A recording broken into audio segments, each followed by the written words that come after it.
Are you seriously blowing off your friends to watch Empire Strikes Back?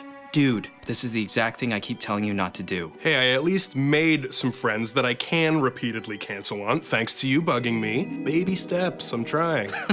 Well, you know what they say about trying. Do or do not, my friend. I don't know, it's been a while and I just really want to finish watching this, I guess. Man, we must have watched this fucker 30 times over the years. Yeah, but at every age you watch a movie at, it's a different you watching it, you know? 30-something me has never seen this movie before. I can't have seen it because I don't ever remember being so rattled by it before. I know. Luke was unknowingly dating his sister the whole time. Yeah, that too. And the whole going to the dark side of the Force thing, that's definitely a keeper. Anger being the easy way out, however he phrased it. Quicker, easier, more seductive. Yeah, it's definitely the most perfect metaphor that's ever emerged from a $40 billion marketing franchise. Can't argue that one. What's bothering you, though? You know I hate seeing you like this. I don't know, it's the Obi-Wan stuff, to be honest. I never really thought about it when we were kids, like, oh, he dies, and then the Force magically lets him come back as a blue ghost thing or a voice or whatever, good times.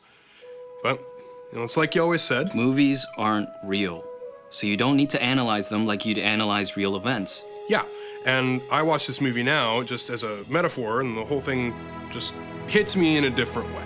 He dies in the previous movie, but then he's still around, and I don't know, now it makes me think about what it actually means to be alive. What is life? It's kind of like, I'm just gesturing with my hands here. I don't know, maybe I don't actually have anything to say here. You know what I'm gonna say, right? Yeah, you're gonna say that the difference between silence and genius is self-doubt. What are the odds of that, though? Mm-hmm. I know. Never tell you the odds. Man, how'd you get so big eating food of this kind? I know, I'm working on that. I had a vegetable last week, I swear. Pizza is a vegetable, right? No, but cheeses do make one great.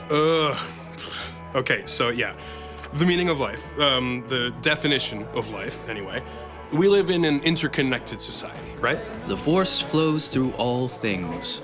Man, did you make some visual aids? Well, you were always the creative one, but I figured I'd take some inspiration. Ah, I've taught you well. Well, you're still the master. So anyway, we're all alive in and of ourselves. But so much of who we are is like how we relate to others and how others see us and how we see them or something. Okay, damn it, this is why I made visual aids. Let's see. So like the internet age, right?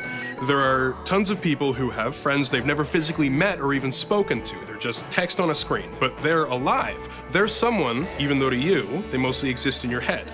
It already kind of requires a new definition of life. See, I told you weren't stupid. Okay, and then, well, do you remember that one time we thought Uncle Carl was dead? But it turned out to just be a poorly worded email? Yeah, that was a fun 2 hours. Yeah, so we'd see him like 2 days a year, maybe. He basically existed as a feeling of someone being out there who's in your corner, and we mean the same to him, but even back then, I remember thinking, what actual difference was there that he was dead? And I don't mean that in a bad way. Like, obviously, him being dead would make a difference to him personally, but from this distance, he'd be as alive as ever. He's a set of feelings and memories and advice. He's a hand on your shoulder, metaphorically speaking. He's never here, but he's alive, even when he's dead. What is life? God, what is love would have been so much easier. Good segue, actually. So, think of any song. Shit, even think of What Is Love. Done and done. All right, now, think, how many times have you actually heard the actual song? 3, maybe half a dozen? And yet you've probably heard it in your head hundreds of times. Songs, movies, whatever. You experience them once or a couple times, but then the majority of their existence is you remembering them. They live in your head, and you don't remember them perfectly, so maybe the details change. Luke, I'm your father. Exactly. Everyone remembers that line differently from how it is in the movie. So, which is the real line? when they inevitably remake that movie 50 years from now, I bet the misremembered version will be the line in the script because it lives so much larger. I would not take that bet, actually. So what is life? Something exists, but then it becomes connected to people, and it takes on a new existence. If they erased all the copies of that movie, we'd have to recreate it using collective memory, and we would. And that's how stories used to exist anyway, the oral tradition, or whatever. And you could even say that about the storytellers. Oh, like the creator of Calvin and Hobbes. I knew you'd say that. You used to be obsessed with that comic. So yeah, he makes art for years, and then he retires from public life. So to us, in the audience, it feels like he's dead because the art was how we knew him. It was how he was alive to us. But then on the other hand, if he was literally dead, and knock on wood, the work he created is still here, so it will permanently feel like he's still out there. It feels like he's dead, but he'll always feel alive. What is life? If a stuffed tiger is alive in your mind, is it alive? Yeah, no kidding.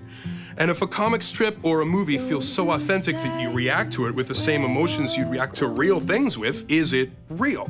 Do artists live forever if their work lives forever? Okay, look at Shakespeare. If he suddenly rose from the grave tomorrow, he'd be exactly as alive to me as he was last week, since I'd never meet him anyway. His purpose was to reach an audience, and he lives through his work and them, and that purpose is pretty limitless, so he's pretty immortal. So you're thinking that purpose is the key here? Yeah, and then it's like, what if you aren't the most famous playwright in history?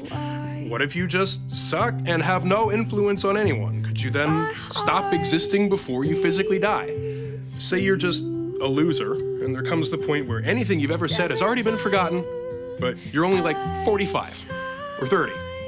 It's the opposite. You're physically still there, but if you died, it would make zero difference. You know that's not you, right? No, I don't know that. Then you know I'm gonna keep harassing you into believing in yourself and trusting that you don't suck. If it's the last thing I do. Yeah, I know. I know you are, and there's so much you'd never need to tell me. Because I know word for word what you'd say, and even when you're not in the room, it's like you're standing right next to me. So what is life?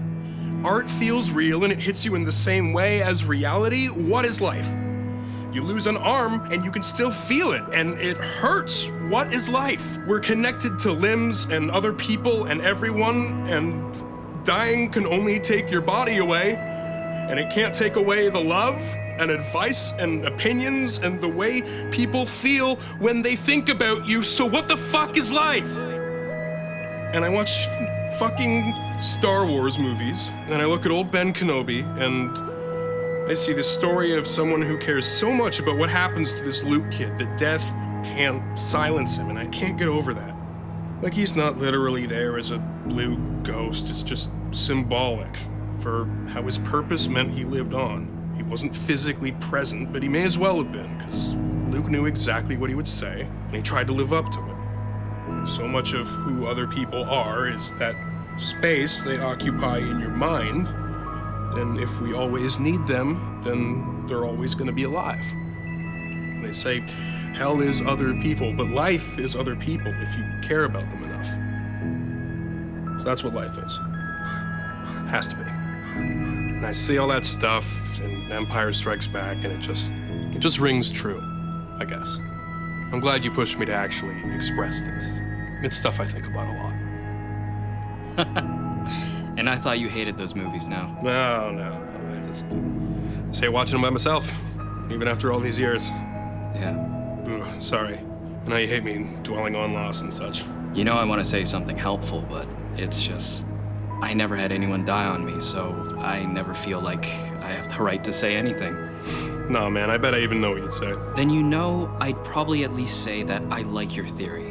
And if someone can live on in others, it's hopefully as the knowledge that they cared about you enough for you to keep going without them. Yeah, I hope you know that I care that much about you too. Search your feelings. You know it to be true.